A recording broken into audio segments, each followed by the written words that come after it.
ગઈકાલે પાટણના ધારાસભ્ય કિરીટ પટેલ અને પાટણ નગરપાલિકાના ચીફ ઓફિસર હિરલ ઠાકર આ બંને વચ્ચે મતલબ જે કિરીટ પટેલ છે એના સમર્થકો, કોંગ્રેસના કાર્યકર્તાઓ અને હિરલ ઠાકર વચ્ચે જે શાબ્દિક જીભાજોડી થઈ અને એકબીજા ઉપર જે રીતે શાબ્દિક પ્રહારો કરવામાં આવ્યા, પોલીસને દરમિયાનગીરી કરવી પડી, નહીં તો મામલો બીચકે એમ હતો.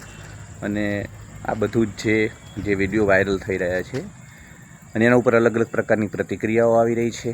કેટલીક ચેનલો એવું કહે છે કે ભાઈ એક નિષ્ઠાવાન, પ્રામાણિક, જુઝારૂ, નીડર, નિર્ભીક, ભાઈ વિનાના ચીફ ઓફિસર પોતાની ફરજનું પાલન કરી રહ્યા છે. ઘણા બધા મીડિયાવાળા જેમને હિરલ ઠાકરે વ્યવસ્થિત અથવા તો સંતોષકારક જવાબ નથી આપ્યો સન્માનભેર, એ નકારાત્મક પણ કવરેજ કરી રહ્યા છે કે ભાઈ માનસિક સંતુલન કદાચ એમનું ખોરવાઈ ગયું છે. ના તો કેવા ઓફિસર બધાની સાથે ઝઘડો કરે છે, ઝઘડાળુ પ્રકૃતિના છે.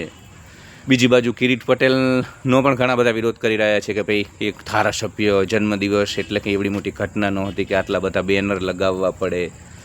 આ દેશમાં મહાપુરુષોના જન્મદિવસની પણ આવી ઉજવણી નથી થતી, જેને સર્વસ્વ ન્યોછાવર કરી દીધું.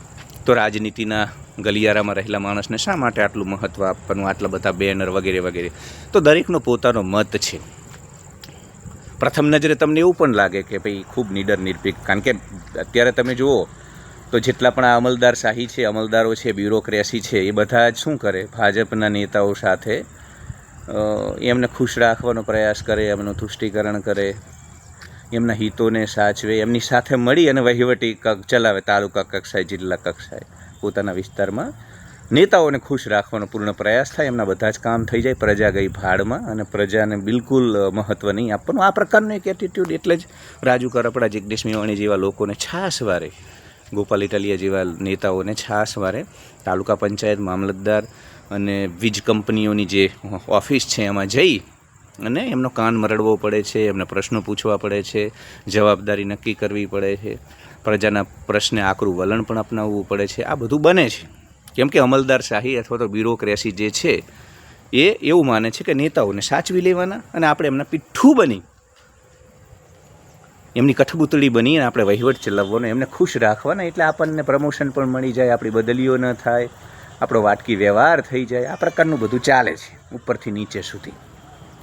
હવે એમાં આ પ્રકારની કોઈ ચીફ ઓફિસર મહિલા જુઓ એટલે પ્રથમ નજરે આપણને નિશ્ચિત આનંદ થાય કે ભાઈ વાહ, સિંહણની જેમ, વિરાંગનાની જેમ બિલકુલ ડર વિના આ મહિલા, અને તમે જુઓ વિડીયોમાં કે ખૂબ સારી ફાઇટ આપી રહી છે.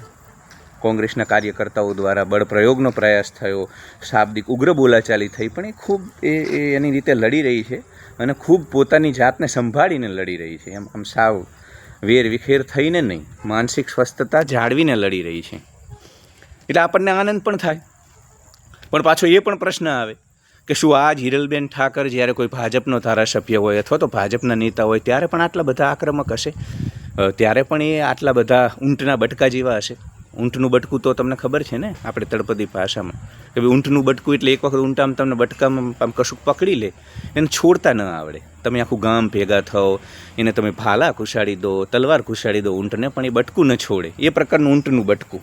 એટલે જે કોઈ માણસ આ પ્રકારનો હોય, હઠીલો, કે માને જ નહીં અને કોઈને ખોટું ન કરવા દે અને નીડર બની અને આમ એકદમ પહાડની જેમ ઊભો રહે ભ્રષ્ટાચાર સામે, તાનાશાહી સામે, ત્યારે આ શબ્દ પ્રયોગ કરવામાં આવે તો ઊંટના બટકા જેવા લાગે એ બેન. પણ એ આ પ્રકારની મનોવૃત્તિ એમની ભાજપના નેતાઓ કે ભાજપના મિનિસ્ટરો, સાંસદો સામે હશે?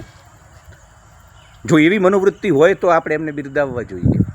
પણ આ માત્ર કોંગ્રેસના ધારાસભ્ય છે. કોંગ્રેસ દૂર દૂર સુધી ક્યાંય સત્તામાં નથી, ન સહકારી ક્ષેત્રમાં, ન ગુજરાતની મુખ્ય જે રાજકીય પ્રવાહો છે ક્યાંય કોંગ્રેસ સત્તામાં નથી. એટલા માટે તમે આવું કરો છો બેન. એટલા યક્ષ પ્રશ્ન ચેનલવાળાને છોડી દઈએ તો એમને જો બેને સારો જવાબ આપ્યો હોત તો બેનના ફેવરમાં, એમના સમર્થનમાં બધું ચલાવત કે એક વિરાંગના અને એ પ્રકારના બધું બની જાત, તરત એડિટ થઈને કેનવામાં બની જાય ને બીજી રીતે ફોટોશોપ કરીને આ તે કરીને ટેકનોલોજીનો ઉપયોગ કરી મસ્ત બધું ચાલી જાત. એટલે એમને તો છોડી દઈએ. એમને તો એમના ભળતું કોઈ બોલે તો સકારાત્મક કવરેજ થાય. પણ જે આ એમનું વલણ કોંગ્રેસના કાર્યકર્તાઓ માટે ભૂતકાળમાં આપણે જોયું, એક વિડીયો છે જેમાં કોંગ્રેસના કાર્યકર્તાઓ સામે આ રીતે એ બાયો ચડાવે છે. ગઈકાલે કોંગ્રેસના ધારાસભ્યો માટે એ આ રીતે આકરું વલણ આપણને જોવા મળ્યું. જો આ જ વલણ એમનું સત્તામાં રહેલા ભાજપ પક્ષના નેતાઓ માટે, સંગઠનના લોકો માટે હોય તો હું ખુદ બહુ જવાબદારીપૂર્વક હિરલબેન ઠાકરને નતમસ્તક થઉં છું. એમને હું ચરણ સ્પર્શ કરવા માટે તૈયાર છું અને કરું છું. અને મારા આદર્શ એમને હું માનીશ. કેમ કે સત્તામાં રહેલા લોકોને તમે, કેમ કે ચારે બાજુ 99% અમલદારશાહી જ્યારે પીઠ્ઠું બની, ગુલામ બની અને કામ કરતી હોય સરકારનું, એની વચ્ચે આવી કોઈ નિડર નિર્ભીક વિરાંગના હોય, મહિલા હોય તેજસ્વી, તો હું એને વંદન કરે. વંદનને પાત્ર છે, હું નહીં, કોઈ પણ માણસને આકર્ષે, કોઈ પણ માણસ એનાથી પ્રભાવિત થાય. પણ આ વલણ એમનું ભાજપના લોકો માટે હોય તો હાલ જે વિડીયો છે એમાં કોંગ્રેસના ધારાસભ્ય છે, કોંગ્રેસના કાર્યકર્તાઓ છે, એટલે એવા પણ આક્ષેપ થઈ રહ્યા છે.